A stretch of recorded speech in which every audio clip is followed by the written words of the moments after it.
এই পিআর পদ্ধতি নির্বাচনের দাবি আমাদের বাস্তবায়ন না পর্যন্ত কোন নির্বাচন বাংলার জমিনে হবে না, তবে না ঠিক কিনা? ঈশ্বর চরমনার নেতৃত্বে আজকে সারা বাংলাদেশে এই মানববন্ধন কর্মসূচি পালিত হচ্ছে। তার ধারাবাহিকতায় বাগেরহাটে ইসলামী আন্দোলন, সহযোগী সংগঠন এবং আমাদের বিভিন্ন রাজনৈতিক নেতৃবৃন্দ এখানে উপস্থিত হয়েছেন, জেলা উপজেলা এবং আমাদের সহযোগী সংগঠনের সকলকে ধন্যবাদ জানাচ্ছি যে আপনারা ঈশ্বর চরমনাইকে ভালোবাসেন, মন দিয়ে ভালোবাসেন, ইসলামের স্বার্থে ভালোবাসেন, আল্লাহর জন্য ভালোবাসেন কথা ঠিক করে। আর ঈশ্বর চরমনাই এদেশের মানুষের জন্য অনবরত সকাল থেকে সন্ধ্যা, রাত থেকে ফজর পর্যন্ত এই দেশের মানুষের জন্য, কল্যাণের জন্য, দেশের কল্যাণের জন্য কাজ করে যাচ্ছেন। আগামী দিনে আমরা জানি 1971 পরে 12 থেকে 13টি নির্বাচন হয়েছে। এই নির্বাচনগুলিতে যারা সংখ্যাগরিষ্ঠ ভোট পেয়েছে তারা তাদের সংসদে সেভাবে আসন নিয়ে তারা সংসদে কথা বলেছে, কিন্তু দেখা গিয়েছে 40 থেকে 30% ভোট পাওয়ার পরেও ওই ভোটগুলি কোনো কার্যকারিতা আসেনি।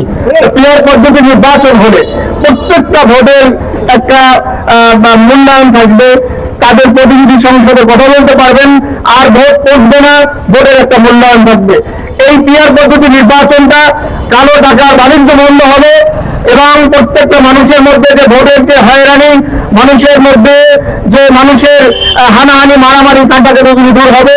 সুষ্ঠু এবং সুন্দর প্রক্রিয়ায় একটি দেশ গঠনের জন্য এই পিআর পদ্ধতি নির্বাচনের কোনো বিকল্প নাই, ঠিক কিনা ভাই? আজকে আমরা এভাবে দাঁড়িয়ে আমরা জানাতে চাই, প্রিয় ইলেকট্রনিক্স মিডিয়ার যে সকল সাংবাদিক বন্ধুগণ এসেছেন, আপনাদের কলমের মাধ্যমে আমাদের কথাগুলি আপনারা জানিয়ে দেবেন।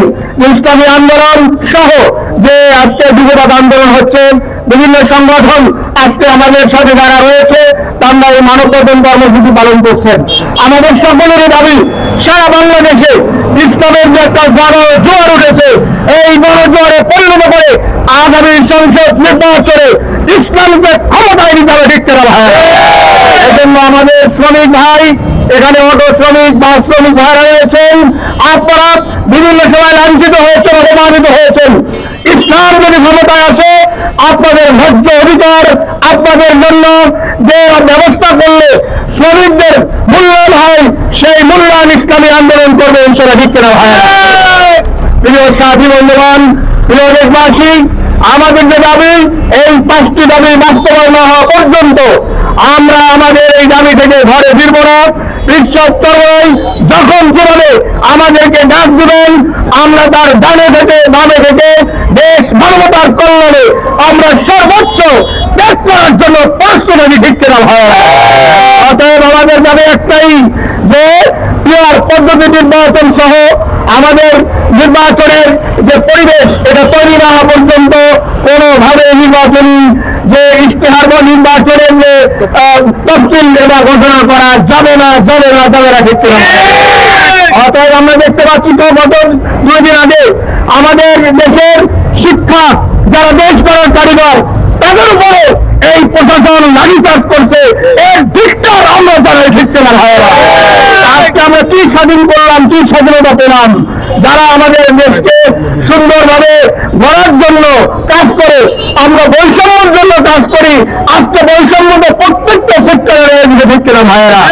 শিক্ষকদের ন্যায্য দাবি অনতিবিলম্বে বাস্তবায়ন করতে হবে এবং আগামী নির্বাচনে যেই দাবি নিয়ে আমরা মাঠে নেমেছি, এই পিআর পদ্ধতি নির্বাচনের দাবি আমাদের বাস্তবায়ন না পর্যন্ত কোন নির্বাচন বাংলার জমিনে হবে না, তবে না, ঠিক কিনা ভাই? অতএব সকলকে ধন্যবাদ জানাচ্ছি। রোদের মধ্যে যারা দাঁড়িয়ে আজকের এই আমাদের মানববন্ধন কর্মসূচি সুন্দরভাবে করেছেন, তাদেরকে ধন্যবাদ জানাচ্ছি। ফিল্ম মিডিয়া, ইলেকট্রনিক্স মিডিয়া, এই যে সকল সাংবাদিক বন্ধুগণ এসেছেন।